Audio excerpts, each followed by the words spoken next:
Iyo rero uhuye n'imboro ariyo bita ruburoza abageni, aba ari imboro ifatika koko yandi ifite kwaguka, aba ari imboro koko nini ifatika, bari nini igaragara. Iyo rero umugore ahuye n'iki kibazo akaba atazi uburyo yitangamo customer care cyangwa akayihereza akasa nkaho amuhereza mu buriri neza, wowe urabanza uyuwe n'uwo mugabo cyangwa ukamushaka, wowe ikintu uzajya ubanza ugira ububobere bwinshi mu gitsina, use nkaho umanura amavangingo makeya, ugasa nkaho unyaririmo. Iyo unyayirimo rero bituma yamboro yinjiramo neza mu gitsina. Uko ugenda yinjiramo neza mu gitsina, kuko uba wahoroshye iranyerera, kuko aba ari nini kandi akaba ari na ndende, noneho ikagufasha kuba yakinjiramo itakugoye.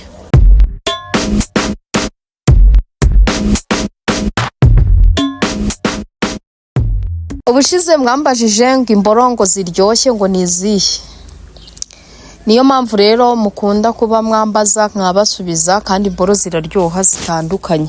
Imboro burya ni nk'ibituba, hari ibituba biryoshye. Ubushizeho twabivuzeho tubabwira ibituba biryoshye, tubabwira n'uburyo birongorwamo, tubabwira n'uburyo bitangamo neza bikaryohereza abagabo.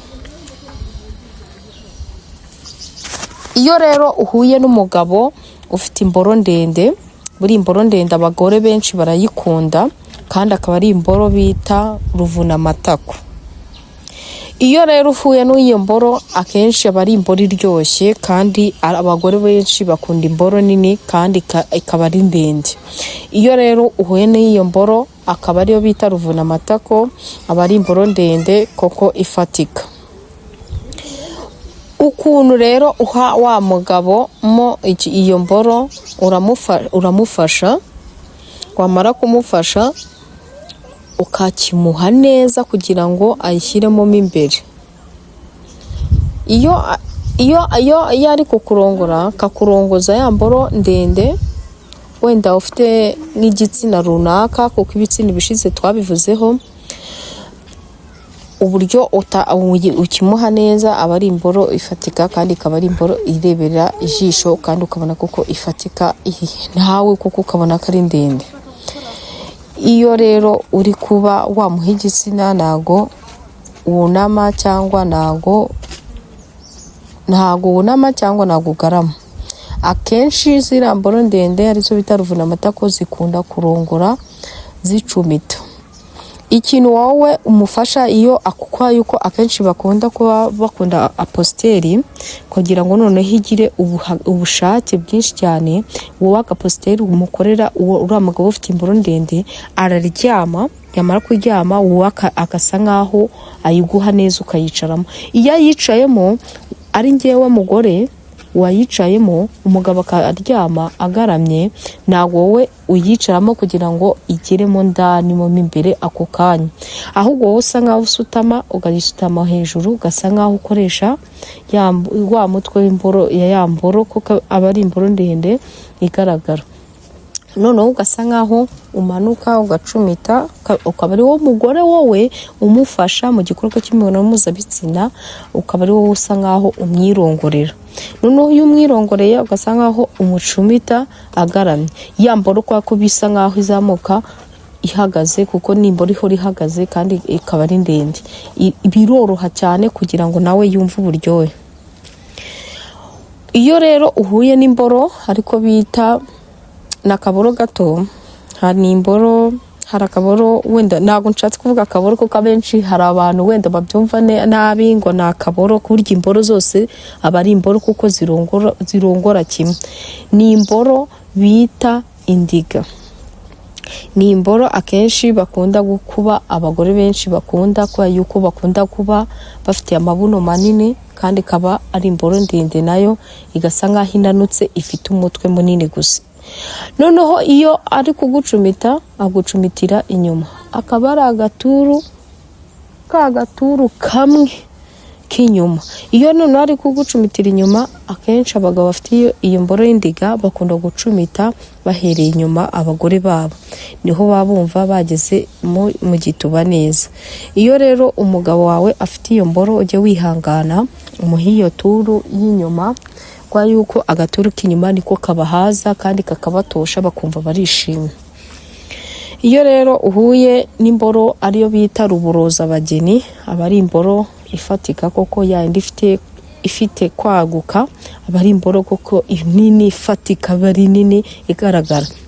Iyo rero umugore ahuye n'iki kibazo akaba atazi uburyo yitangamo customer care cyangwa akayihereza, akasa nkaho amuhereza mu buriri neza, wowe urabanza uyuwe n'uwo mugabo cyangwa ukamushaka, wowe ikintu uzajya ubanza ugira ububobere bwinshi mu gitsina, use nkaho umanura amavangingo makeya, ugasa nkaho unyaririmo.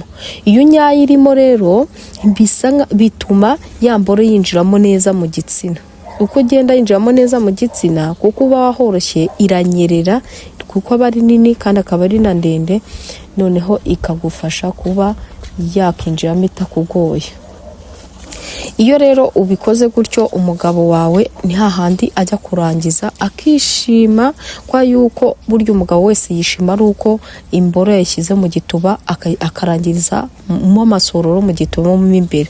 Iyo rero wowe uzi neza yuko umugabo afite igitsina kinini kandi kirekire, cya gitsina aricyo bita indiga, aba ari imboro ifatika kuko imwe nini cyane ifite uburebure n'ubunini ku mpande, usanga ya mboro koko iyo ishaka umugore ufite ahariya binjiriza imboro hagutse, kwa yuko kiriya gituba cyagutse nacyo kiba gishaka imboro nini, nuko ya mboro nayo ibishaka umugore ufite igituba cyagutse.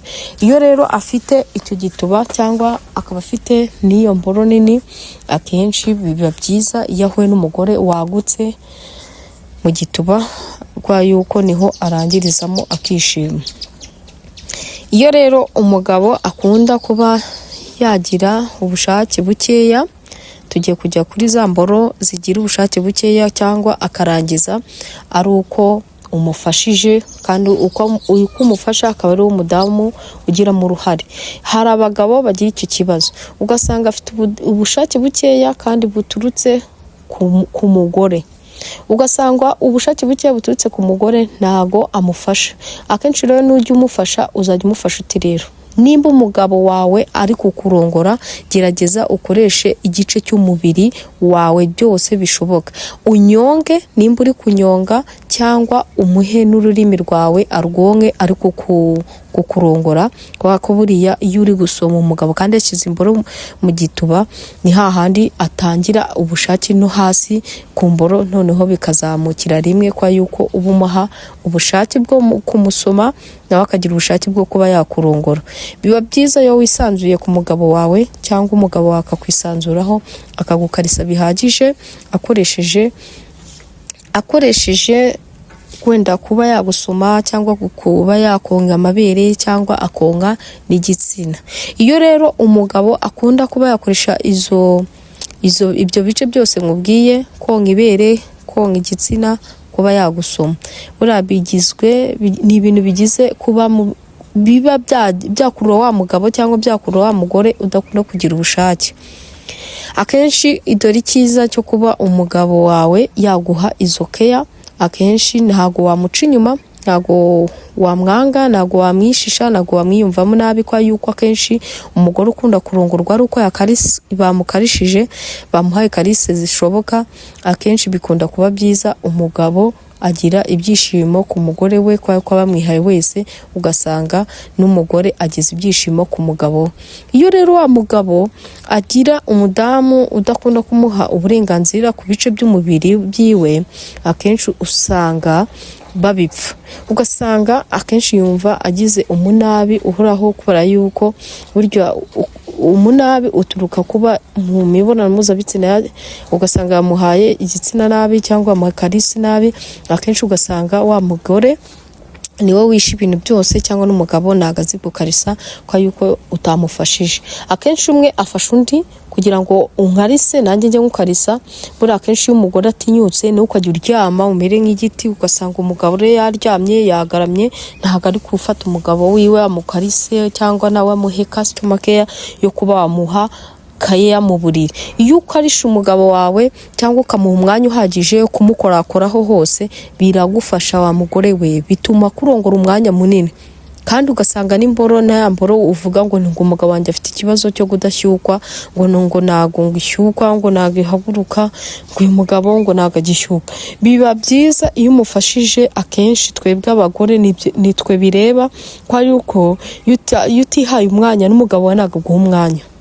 Muha umwanya ufatika, mufatira umwanya mu mase, nimba mwirirwanye mu rugo muhe karise mu mase, muha umwanya uhagije ku buryo nimba wa mwanya wo kuba atagiye ku kazi ufata umwanya uvuga ati ndirirwa n'umugabo wanjye, muhe igituba kugira ngo yumve uburyohe bwacyo. Ciao ciao.